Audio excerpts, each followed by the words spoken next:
Imagine living in the Middle Ages.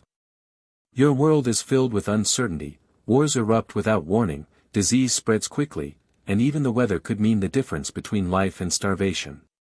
Yet somehow, within monasteries, universities, and courts, there existed men and women who carried themselves with remarkable calm.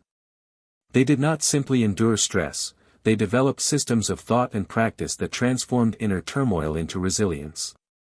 Today, stress is one of our greatest adversaries. We face an endless stream of emails, financial pressures, and a constant demand to stay productive. But here's the paradox: medieval thinkers lived in conditions far harsher than ours, and yet, in many ways, they were better equipped to master stress. They built routines, philosophies, and disciplines that allowed them not only to survive, but to cultivate peace in the middle of chaos. In this video, we will uncover the secret system medieval thinkers used to control stress. It was not a single rule or ritual, but an entire worldview, one that combined mental frameworks, spiritual practices, and disciplined daily habits. By exploring this forgotten wisdom, we can find tools to manage our own struggles in the 21st century. Medieval thinkers did not see stress the way we do today. For us, stress is usually a signal of failure, a sign we are overworked, burned out, or falling apart. But in the medieval mindset, struggle and tension were not signs of weakness, they were opportunities for growth. Monastic writers, for example, described inner turmoil as the battlefield of the soul. Stress was seen as the testing ground where character was forged. Instead of running from discomfort, they leaned into it. The discomfort of hunger during fasting, the difficulty of silence during prayer, the discipline of long study hours, all of these were intentionally embraced. Stress was not to be eliminated but transformed into strength. This is the first layer of their system, a reframing of stress itself. Instead of asking, "How can I avoid stress?" they asked, "What is this moment teaching me? How can I use this pressure to sharpen my mind and strengthen my will?" Modern psychology echoes this idea with the concept of stress inoculation, the practice of controlled exposure to stress to build resilience. Medieval thinkers discovered this centuries earlier, not through experiments in labs, but through the demands of daily life. One of the most effective tools medieval thinkers had against chaos was structure. Their days were not random, they followed clear rhythms. In monasteries, the day was divided into precise segments marked by bells, times for prayer, study, meals, and rest. This wasn't only about religion, it was about creating an external order that stabilized the mind. When your day has rhythm, your thoughts do too. Stress loses its power because uncertainty has been reduced. But this system wasn't limited to monks. Scholars in universities, scribes in scriptoria, and even knights in training lived by structured routines. These patterns served as a form of mental scaffolding. They didn't waste energy constantly asking, "What should I do next?" Instead, they placed their lives inside a framework that carried them forward. Compare this to today, where our schedules are often fragmented and dominated by distractions. The medieval approach reminds us of the power of rhythm. When we anchor our day with deliberate rituals, morning reflections, midday pauses, evening closures, we create islands of calm in the storm of modern life. If rhythm was the skeleton of the system, then silence was its beating heart. Medieval thinkers understood something we often ignore: silence is not emptiness, it is an active state of alignment. For monks, silence was not simply about refraining from words. It was about cultivating the ability to hear the deeper currents of the mind. In monasteries across Europe, silence was built into the daily schedule. After Compline, the final prayer of the evening, the community entered what was called the Great Silence, which lasted until morning. No idle chatter, no interruptions, just the stillness of thought. In this stillness, monks reported clarity, sharper focus, and even creative breakthroughs when copying manuscripts or composing hymns. But silence wasn't confined to religious orders. Medieval scholars at universities such as Paris or Bologna often retreated into study cells, deliberately isolating themselves for hours. They believed wisdom required an environment where the loudness of the world could not compete with the whispers of insight. Stress, they observed, grows louder in noise but shrinks in quiet. This practice anticipates what we now know about the brain. Neuroscience shows that silence enhances the hippocampus, the region responsible for memory and emotional regulation. Just as monks found relief from their inner storms by withdrawing into silence, modern individuals can reduce anxiety by creating intentional moments of stillness. But silence is not easy.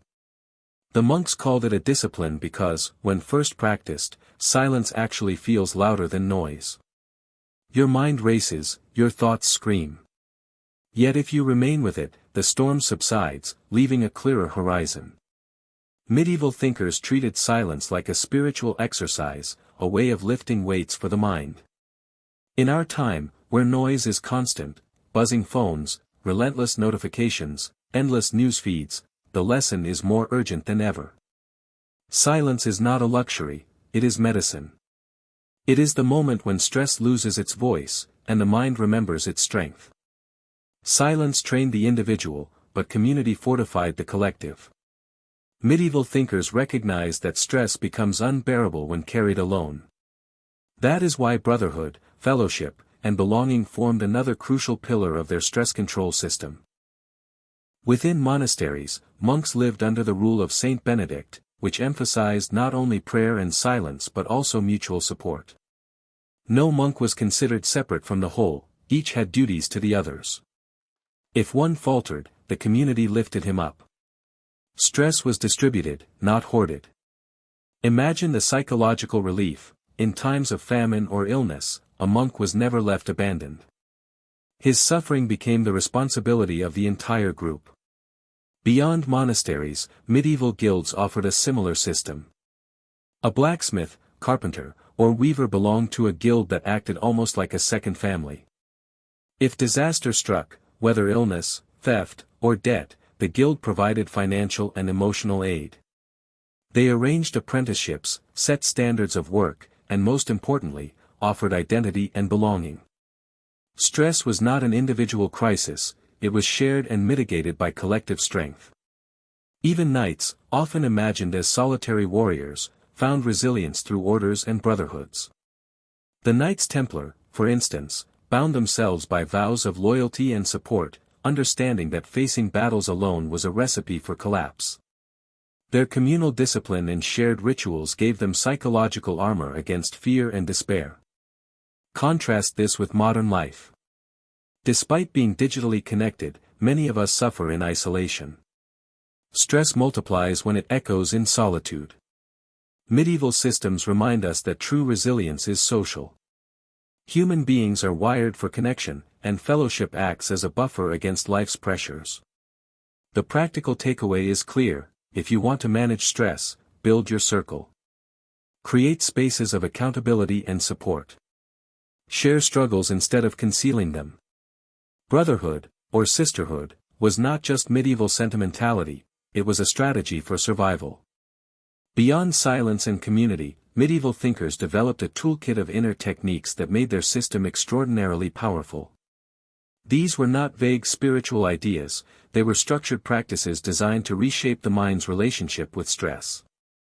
One of the most profound tools was Lectio Divina, the slow, meditative reading of sacred texts. Unlike modern speed reading or skimming, this practice forced the reader to dwell on a passage, to let it sink into the heart. It functioned as both intellectual exercise and emotional grounding. For a mind overwhelmed by worry, this deliberate pace created a zone of calm focus, where the external world lost its grip. Another tool was contemplation of the cosmic order. Medieval philosophers such as Thomas Aquinas and Hildegard of Bingen believed that contemplating the structure of creation, stars, seasons, and the harmony of nature, offered perspective. Stress arises when we are trapped in the smallness of our problems.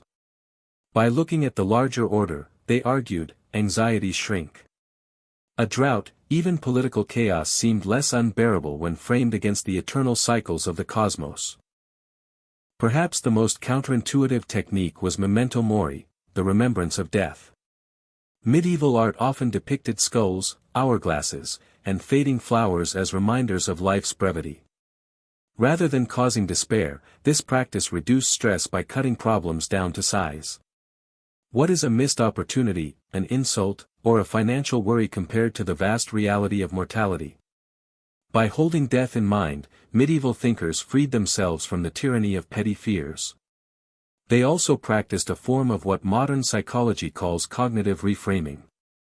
A monk enduring hunger during fasting might tell himself, "This is not suffering, it is training." A scholar facing endless copying might think, "This labor preserves wisdom for future generations." Stress was not denied, it was reinterpreted into purpose. This reframing transformed pain into meaning, and meaning into strength. What makes these tools remarkable is not just their insight, but their integration into daily life. They were not occasional strategies, they were woven into every hour, every decision. Over time, this constant reinforcement built minds that could withstand extraordinary pressures. In modern terms, these techniques blend philosophy, psychology, and ritual into a seamless whole. They remind us that stress management is not about a single hack or quick fix, it is about creating an environment where the mind is constantly being shaped toward resilience. The secret system of medieval thinkers was never about eliminating stress, it was about transforming it. By reframing struggle as a teacher, grounding their lives in rhythm, embracing silence, leaning on community, and practicing deep mental reframing, they created a framework that allowed them to stand firm in the face of storms. We may live in a world of emails and traffic jams instead of plagues and wars, but the nature of stress remains the same. And so does the remedy. Their system was not magic, it was discipline, perspective, and balance. The lesson for us is simple: we don't need to reinvent the fight against stress, we need to rediscover it. By borrowing from their wisdom, we can build inner fortresses of calm strong enough to withstand the chaos of the modern world.